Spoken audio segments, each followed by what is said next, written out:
சார்ந்தவர்களுக்கும் தான் சொல்லுகிறேன். கம்பன் விழா என்பது கம்பனை மக்களிடம் கொண்டு போய் சேர்க்கிற விழாவாக இருக்க வேண்டும். அது ரொம்ப அவசியம். அதுவல்லாமல் நாங்கள் ஒருவரை ஒருவர் பாராட்டி மகிழ்ந்து சந்தோஷப்பட்டு இப்படிப்பட்ட காரியங்களிலே அதிக நேரத்தை நாங்கள் செலவழிக்க வேண்டாமோ என்று எனக்கு தோன்றுகிறது. இதை நான் சொல்வதற்காக என்னை மன்னித்துக் கொள்ளுங்கள். காலையிலே நடந்த பட்டிமண்டபத்திலே நான் பார்த்து கொண்டிருந்தேன். இந்த பேசிய பிள்ளைகள் எல்லாம் சென்னையிலே இருந்து 3-4 மணித்தியாலங்கள் செலவழித்து வந்தார்கள். அவர்கள் ஆர்வமாக பேச தொடங்குகிற பொழுது அறிவித்தல் வந்தது, ஒவ்வொருவருக்கும் 5 நிமிடம். 4 மணித்தியால பயணம் செய்து வந்து 5 நிமிஷம் பேச அந்த பையன் இங்கே வருகிறான். எனக்கு என்னமோ ரொம்ப சங்கடமாக இருந்தது. இது தவறு என்று நினைக்கிறேன். அதை தவிர இன்னொன்றையும் சொல்லுகிறேன்.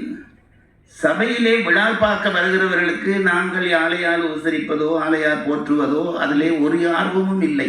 அவர்களுக்கு கம்பெனியிலே ஏதாவது ஒன்றை கேட்க முடியாதா என்ற விருப்பம்தான் இருக்கிறது.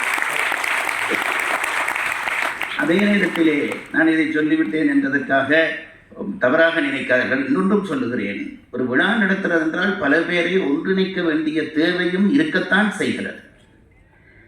அப்படியானால் அதையும் சொல்லி இதையும் சொல்லுகிறாயே என்றால் அதற்கு வழி நான் நினைக்கிறேன். இது இடையிலே நான் ஒரு வழி கண்டுபிடித்து சொல்கிறேன்.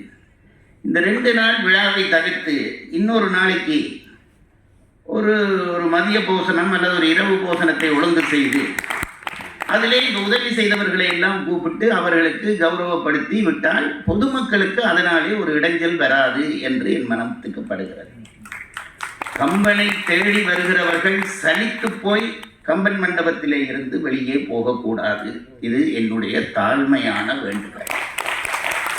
அப்படித்தான் இல்லை அவர்களை கௌரவிக்க வேண்டும் என்றால் என்னை கிண்டல் பேர் வழி என்று சொல்வார்கள்.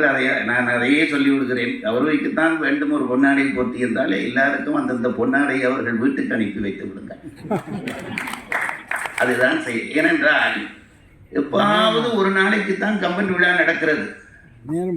இந்த கம்பன் விழாவிலேயும் நாம் கம்பனை கேட்கிற நேரத்தை குறைத்து மற்ற நேரங்களை அதிகரிப்பது என்பது எனக்கு என்னமோ உடன்பாடாக தெரியவில்லை. சொல்ல வேண்டும் என்று பட்டது சொல்லிவிட்டேன். இது என்னுடைய கடமை என்று பட்டதால் சொல்லிவிட்டேன். கம்பனடிப்பொடி விழா நடத்துகிற அந்த காட்சியை பார்த்தவன் என்றபடியால் சொல்லிவிட்டேன். அவ்வளவுதான். கம்பன் விழாக்கள் என்பது நீங்கள் நினைப்பது போல வெறுமனே இலக்கியத்தை பரிமாறுகிற விழா அல்ல, பண்பாட்டை பரிமாறுகிற விழா. நான் அப்படித்தான் நினைக்கிறேன். முதல் முறை நான் அப்பொழுது படிக்கிற மாணவன், +1 படிக்கிறேன். கம்பனடி பொழியம் இருந்து அழைப்பு வந்து விட்டது, காரைக்குடி விழாவுக்கு வாருங்கள். அழைப்பை தட்டி பார்த்தால் இவங்க அப்பாவும் அதில் கலந்து கொள்கிறார். எனக்கு அவரையும் பார்க்க வேண்டும் என்று ஆசை.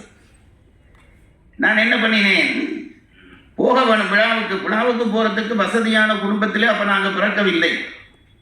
ரொம்ப சாதாரண குடும்பம். பாஸ்போர்ட் எடுக்க வேண்டும், டிக்கெட் எடுக்க வேண்டும், போக வேண்டும்.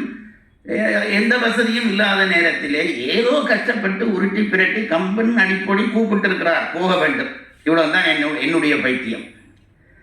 அப்படி போய் சேர்ந்த பொழுது ராமேஸ்வரத்திலே கப்பலிலே போய் இறங்கி அதுக்கு அங்கே இருந்து மதுரைக்கு போய் மதுரையிலிருந்து காரைக்குடி போகிற பொழுது நாங்கள் போகிற பொழுது 10-10:30 மணி ஆகிவிட்டது. 10:30 மணி ஆகிவிட்டதே. இனி போய் அங்கே போனால் அவர்களிடம் சாப்பாடு இருக்குமோ இல்லையோ என்று எங்களுக்கு கொஞ்சம் மனதுக்கு சங்கடம். சாப்பிடாமல் இருக்கக்கூடிய ஆட்களும் இல்லை நாங்கள். அதனாலே ஒரு பஸ் ஸ்டாண்டிலே பஸ் நின்ற பொழுது எல்லாருமாக இறங்கி அதில் இருந்த ஒரு தேநீர் கடையிலே ஏதோ பூரியோ என்னமோ சாப்பிட்டு முடித்து விட்டு போய்விட்டோம். போனால் நான் முதல் அப்படி ஒரு கம்பன் விழாவை அப்பதான் தரிசிக்கிறேன். மேடை நிறைய பூக்களை குவித்து விட்டு மாலை கட்டி கொண்டிருக்கிறார்கள். இப்படி மேடை நான் அப்படி பூ அப்பதான் பார்த்தேன். ஒரு பக்கத்தில் இருந்து இந்த பித்தளை பாத்திரங்களை எல்லாம் தங்கம் மாதிரி மினுக்குகிறார்கள். இன்னொரு பக்கத்தில் பார்த்தா பெரிய பெரிய ஆசா ஞான சம்பந்தன், MM இஸ்மாயில் இப்படியானவர்கள் எல்லாம் உட்கார்ந்து பேசிக் கொண்டிருக்கிறார்கள் கம்பனடி பொடியோடு. நாங்கள் இதுக்குள்ளே இங்கே கொல்லன் பற்றையிலே ஈ மாதிரி இருந்தவர்கள் பேசாம மெல்ல உள்ள போயிடுவோம் என்று போனா ஐயா கூப்பிட்டாருங்களே, வாடா இங்க வா என்று கூப்பிட்டார். கூப்பிட்டு விட்டு அந்த பெரிய மனிதர்களுக்கு எல்லாம் எங்களை அறிமுகப்படுத்தினார். அதுதான் அவருடைய பெரிய பெரிய மனது. நாங்கள் ஒன்றுமே அன்றைய நிலையிலே ஒன்றுமே இல்லாதவர்கள். அத்தனை பெரிய மனிதர்களுக்கும் அவருக்கு பெரிய சந்தோஷம் என்னவென்றால், ஒரு இளைஞன் அங்கே இருந்து இந்த நேரத்திலே வந்திருக்கிறானே என்று அவருக்கு ஆனந்தமான ஆனந்தம். அத்தனை பேருக்கும் அறிமுகப்படுத்தினார். படித்துவிட்டு போங்கப்பா சாப்பிடுங்கப்பா என்றார். நான் சும்மா இருந்திருக்கலாம். நான் ஒரு கூச்ச சுபாவத்திலே நாங்கள் சாப்பிட்டு வந்துட்டோம் ஐயா என்றேன். அவருக்கு வந்த கோபத்தை நாங்கள் பார்க்க வேண்டும். அட பாவிகளா, இப்படிதான் தொடங்கினார். அட பாவிகளா, இப்படி அநியாயம் பண்ணலாமா? கம்பனிடம் வருகிற பொழுது சாப்பிட்டு வருகிறேன் வந்து விட்டோம் என்று சொல்கிறீர்களே, உங்களுக்கு என்ன துணிவு என்று அத்தனை பேருக்கு முன்னாலே எங்களுக்கு திட்டு விழுந்தது. இதை வைத்துக் கொண்டுதான் சொல்லுகிறேன், கம்பன் விழா என்பது வெறும் ராமாயணத்தை படிக்கிற விஷயம் அல்ல. கம்பன் விழா என்பது நம்முடைய கலாச்சாரத்தை, பண்பாட்டை, ஒழுக்கத்தை, இவை எல்லாவற்றையும் சொல்லித் தருகிற விஷயம். ஆகவேதான் நான் மீண்டும் பணிந்து கெஞ்சி கேட்டுக்கொள்கிறேன், விழா நேரங்கள் இவற்றையெல்லாம் சொல்லித் தருகிற நேரங்களாக அமைய வேண்டும் என்று வேண்டிக் கொண்டு வழக்காடு மன்றத்துக்குள்ளே நுழைகிறேன். உலகத்தில் இருக்கிற எல்லாருக்கும் தெரியும்னு அவங்க சொல்றாங்க. என் பையனை கூட என்னால் எதிர்த்து சொல்ல முடியலையே அப்படின்னு அவங்க தசரதனை பற்றி ஒரு அருமையான செய்தி சொல்கிறேன். உலகத்தில் யாருமே இது வரைக்கும் அப்படி சொன்னதே கிடையாது. அவன் மட்டும்தான் சொன்னான். ஏன் தெரியுமா? இப்போ நாம் எல்லாரும் பொய் பேசாமல் இருக்கலாம். நான் சொல்கிறது நல்லா கேட்டுங்க. நாம் எல்லாரும் பொய் பேசாமல் இருக்கலாம். பொய் கேட்காம இருக்க முடியுமா?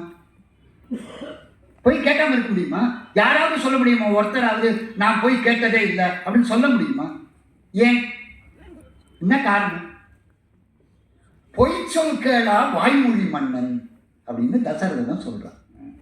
அதுக்கு என்ன காரணம் கேட்டா, உண்மை எங்கு மதிக்கப்படுகிறதோ அங்கு பொய்மை எப்பொழுதும் தோன்றுவது இல்லை. உண்மை மதிக்கப்பட்டால் அங்கு பொய் வராது. இந்த அளவுகோலை வச்சுக்கிட்டு இன்னைக்கு இந்த சமுதாயத்தில் உண்மை இருக்கா இல்லையான்னு பார்ப்போம். நான் என் காலத்தை வச்சு சொல்கிறேன். ரொம்ப இதாக சொல்லணும்னா, கலோக்கியெல்லாம் சொல்லணும் அப்படின்னு சொன்னால், அந்த காலத்தில் வீட்டில் சைக்கிள் வச்சுருந்தாலே பெருசு, அதுக்கு லைசன்ஸ் வாங்கணும். அதே மாதிரி ரேடியோ இருக்கு பாருங்க, அது வச்சுருந்தா பெருசு, லைசன்ஸ் இருந்தால் தான் ரேடியோவே வாங்க முடியும். என் அருமை சகோதரி பர்வீனுக்கு அதெல்லாம் தெரியறதுக்கு வாய்ப்பு இல்லை, ஏன்னா அது குழந்தை. உண்மையாவே தெரியாது. வச்சுக்கிறதுக்கு லைசன்ஸ் வாங்கணும். ஆமா, அது உங்களுக்கு தெரியும். அதனால தான் சொன்னேன், எனக்கு தெரியும். நீங்கள் உங்களுடைய வயதையும் உங்களுடைய மூப்பையும் சொல்லிக்கொண்டே அதை சொன்னாதான் நான் எவ்வளவு பெரிய ஆளுன்னு எல்லாருக்கும் தெரியும். அதுக்காக நான் சொல்லிக்கிட்டே இருக்கேன். நான் எவ்வளவு சின்ன ஆளுன்னு தெரிஞ்சிடக்கூடாது. எல்லாருக்கும் லைசன்ஸ் வாங்கணும். எங்க அம்மா என்னை தூளியில போட்டு ஆட்டும் போது மாணிக்கம் கட்டி, வைரம் இடை கட்டி, ஆணி பொன்னால் செய்த வண்ண சிறுதொட்டில் பேணி உனக்கு பிரமன் விடுதந்தான் மானக்கொருளனே தாலேலோ வையம் நடந்தானே தாலேலோன்னு பெரியாழ்வார் பாட்டை போட்டு தான் எனக்கு தூளியே ஆட்டுவா எங்க அம்மா. நான் உண்மையை சொல்றேன். இப்போ பாருங்க, அந்த காலத்துல நான் பார்த்ததும் நல்லது தான், நான் கேட்டதும் நல்லது தான், என்னை சுற்றி இருந்த எல்லாமே நல்லது தான். ஆனால் சயின்ஸில் என்னால் 35 மார்க் வாங்கிறதுக்குள்ள நான் பட்ட பாடு எனக்கு தான் தெரியும். அவ்வளோ கஷ்டம். இங்கிலீஷில் ஜஸ்ட் பாஸ் ஆகி ஓடுனா போதும், அவ்வளோ கஷ்டம். சார் இப்படி சொல்லட்டுமா, அன்னைக்கு இப்படியெல்லாம் இருந்தது. ஆனால் இன்னைக்கு சார், அன்னைக்கு நான் இப்படி சொன்னா நீங்க யாரும் தப்பா நினைக்க மாட்டீங்கன்னு நினைக்கிறேன். அப்படி சொன்னாலே தப்பா வருதுன்னு அர்த்தம். அன்னைக்கு நம்பிக்கை கிடையாது சார், இருக்கிறார்கள் என்பது பொது. நான் இப்படி சொல்லி நீங்க ஏதாவது சொல்லணும்னா அவருடைய அனுமதியின் பேரில் நான் அடுத்த வழக்கை அவரை கூப்பிட்டு இங்க உட்கார உங்களை கேள்வி செய்கிறாரா? நீதிபதி அவர்களே, அவர் ஏதாவது சொல்வதென்றால் சொல்வதற்கு நீங்கள் ஆணையிடுங்கள். பல நேரங்கள்லையா இரண்டு வாதிகளுக்கும் நீதிமன்றம் ஒரு ஆலோசனை சொல்ல விரும்புகிறது. உங்களிடம் கருத்துக்கள் கடல் போல கிடக்கின்றன. ஆனால் கேட்கிற நேரம் எங்களுக்கு கொஞ்சமாக, ஆகவே அதையும் மனதில் வைத்துக் கொண்டு வாதங்களுக்கு புறம் போகாமல் எடுத்துக்கொண்ட விஷயங்களுக்குள்ளே. சிவகுமார் சார் பேசினா சில நேரங்கள்ல போர் எடுக்கிறேன் எனக்கு. வயது காரணம். ஆனா இந்த வயதில் எவ்வளவு மனனம் செய்த பழந்தமிழ் இலக்கியங்களையும் வள்ளுவத்தையும் பாரதத்தையும் ராமாயணத்தையும் மனனம் செய்து 85 அகவையில் இந்த உலகத்திற்கு ஏதேனும் தந்துவிட மாட்டோமா என்று ஏங்குகின்ற அந்த உயிர், அதை ஏற்றுக்கொள்ளக்கூடிய இளைஞர்கள் இருக்கிறார்களா? ஒரு வயசு கூடுதலா சொல்லிட்டேன் என்று சொல்லி என்னுடைய நிறைவுரையை நிறைவு செய்கிறேன். நன்றி, வணக்கம்.